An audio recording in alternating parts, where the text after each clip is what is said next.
ज्योतिर्लिंग भारत के इतिहास के कुछ ऐसे प्रतीक हैं जिन्हें बहुत शक्तिशाली माना जाता है। ज्योति यानी रोशनी और लिंग यानी प्रतीक, इन दोनों को मिलाकर बनता है ज्योतिर्लिंग। इसका मतलब होता है ज्योति का प्रतीक, या फिर यूं कहे पिलर ऑफ लाइट। ऐसा माना जाता है कि स्पिरिचुअली एडवांस्ड लोगों को यह ज्योतिर्लिंग अपने असली भव्य रूप में दिखाई देते हैं। रोशनी के स्तंभ जो धरती के नीचे से निकलकर ऊपर स्वर्ग तक जा रहे हैं, जिनकी ना कोई शुरुआत है ना ही अंत। भारत और नेपाल में कुल 14 ज्योतिर्लिंग हैं, लेकिन इनमें से 12 ऐसे हैं जिन्हें सबसे ज्यादा महत्व दिया जाता है। इन्हें महाज्योतिर्लिंग भी कहा जाता है। लेकिन ज्योतिर्लिंग सिर्फ कोई सिंबल नहीं है, यहाँ शिव जी स्वयं वास करते हैं। शिव पुराण के अनुसार हर ज्योतिर्लिंग की स्थापना के पीछे एक अनसुनी कहानी है। ब्रह्मा और विष्णु, दो महान देवता, एक दिन बहस में पड़ गए कि कौन सबसे ज्यादा महान है। उनकी इस बहस को देखते हुए भगवान शिव ने एक अनंत प्रकाश स्तंभ का रूप धारण किया। उन्होंने दोनों देवताओं से कहा कि जो भी इस स्तंभ की शुरुआत या अंत ढूंढ ले वही सबसे महान होगा। ब्रह्मा जी ने स्वर्ग की तरफ उड़ान भरी और विष्णु जी ने पाताल लोक की तरफ अपनी यात्रा शुरू की, लेकिन दोनों को स्तंभ का कोई शुरुआत या अंत नहीं मिला। अंत में भगवान विष्णु ने अपनी हार मान ली, लेकिन ब्रह्मा जी ने झूठ बोला कि उन्होंने स्तंभ की शुरुआत देख ली है। यह सुनकर भगवान शिव ने ब्रह्मा जी को श्राप दिया और भगवान विष्णु को आशीर्वाद दिया। लेकिन इस बहस ने जन्म दिया शिव जी के उस रूप को जो आज भी हमारे देश भर में स्थित है। एक ऐसा रूप जिसे शिव जी की शक्ति का प्रतीक माना जाता है। पुराणों के अनुसार हर ज्योतिर्लिंग में भगवान शिव अपने अलग अलग अवतारों में वास करते हैं। अवंती नगरी, जिसे आज हम उज्जैन के नाम से जानते हैं, वहां दूषण नाम के असुर ने अपना कहर फैलाया था। दूषण को ब्रह्मा जी द्वारा अजयता का वरदान प्राप्त हुआ था, जिसके चलते कोई भी उसे नहीं मार सकता था।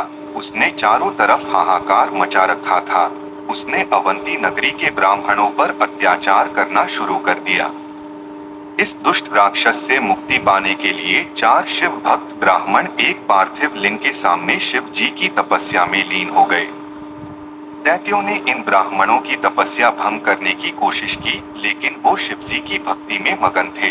यह देखकर दूषण क्रोधित हो गया। उसने अपने दैत्यों को इनकी हत्या करने की आज्ञा दी। लेकिन जैसे ही उन राक्षसों ने अपने शस्त्र उठाए, शिव जी के पार्थिव लिंग की जगह पर एक बड़ा सा गड्ढा हो गया। उस गड्ढे में से भगवान शिव अपने विशाल महाकाल रूप में प्रकट हुए। उन्होंने दूषण और उसके दैत्यों को भस्म कर दिया और उसकी सेना को पराजित कर दिया। अपने भक्तों से प्रसन्न होकर शिव जी ने उनसे वर मांगने को कहा।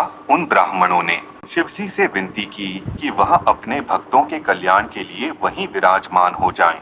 महादेव ने उनकी इच्छा मान ली और उसी गड्ढे में महाकालेश्वर ज्योतिर्लिंग के रूप में विराजमान हो गए। महाकालेश्वर ज्योतिर्लिंग इकलौता ज्योतिर्लिंग है जो दक्षिण मुखी है, यानी साउथ फेसिंग है। बाकी सभी ज्योतिर्लिंग का मुख पूर्व दिशा की ओर है। सिर्फ यही नहीं, महाकालेश्वर ज्योतिर्लिंग के साथ कई और राज भी जुड़े हुए हैं। ऐसा माना जाता है कि महादेव उज्जैन के राजा हैं, इसलिए कोई भी और राजा महाकालेश्वर मंदिर के आसपास ठहर नहीं सकता। उसे सिर्फ दर्शन करने की ही आज्ञा होती है।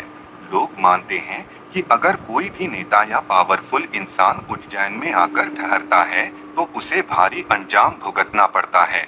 इसी के साथ यहाँ हर सुबह भस्म आरती की जाती है।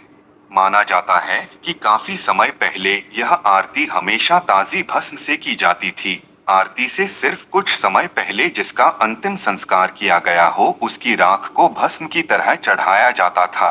आज यह प्रथा नहीं मनाई जाती, लेकिन कुछ लोग कहते हैं कि यह झूठ है, क्योंकि आज भी एक लाश की राख ही महाकाल को चढ़ाई जाती है। ज्योतिर्लिंगों का मतलब समझने के लिए कुछ वेस्टर्न साइंटिस्ट्स अपनी अपनी थ्योरी रखते हैं। कुछ मानते हैं कि ज्योतिर्लिंग एलियन रॉकेट शिप्स हैं। कुछ कहते हैं कि यह एक फेलिस का सिंबल है जो मैस्कुलर एनर्जीज का प्रतीक है। लेकिन कई लोग मानते हैं कि ज्योतिर्लिंग एक नेचुरल न्यूक्लियर रिएक्टर है। ज्योतिर्लिंग में इतनी अधिक एनर्जी होती है कि वो एक रिएक्टर की तरह काम करते हैं, जहां से ऊर्जा का स्रोत मिलता है। उनका मानना है कि हमारे देश में जहाँ जहाँ रेडियो एक्टिव मटेरियल है वहीं एक ज्योतिर्लिंग है। लोग कहते हैं कि इसी वजह से असल न्यूक्लियर रिएक्टर्स को भी शिवलिंग की शेप में बनाया जाता है। एक और विचार यह है कि ज्योतिर्लिंग एक इलेक्ट्रिक डिवाइस है। ये थ्योरी कहती है कि ज्योतिर्लिंगा में स्टोर्ड एनर्जी होती है जो किसी स्पेसिफिक तरह से रिलीज होती है। लेकिन इन सभी थ्योरी के बीच एक कॉमन पॉइंट है, ज्योतिर्लिंग एक बहुत ताकतवर ऊर्जा का केंद्र है। ज्योतिर्लिंग भारत की संस्कृति और धार्मिक विरासत का एक महत्वपूर्ण हिस्सा है। हर ज्योतिर्लिंग अपने आप में एक अलग कथा सुनाता है, भगवान शिव की महिमा और उनके अनंत रूप की गवाही देता है। अगर आप और किसी ज्योतिर्लिंग की कहानी पर पूरा वीडियो चाहते हैं तो हमें कमेंट्स में बताइए। अगर वीडियो पसंद आया तो इसे लाइक और शेयर कीजिए और ऐसे ही अनसुनी अनदेखी अनकही कहानियों के लिए मिथोलॉजिकल ब्रदर्स को सब्सक्राइब कीजिए।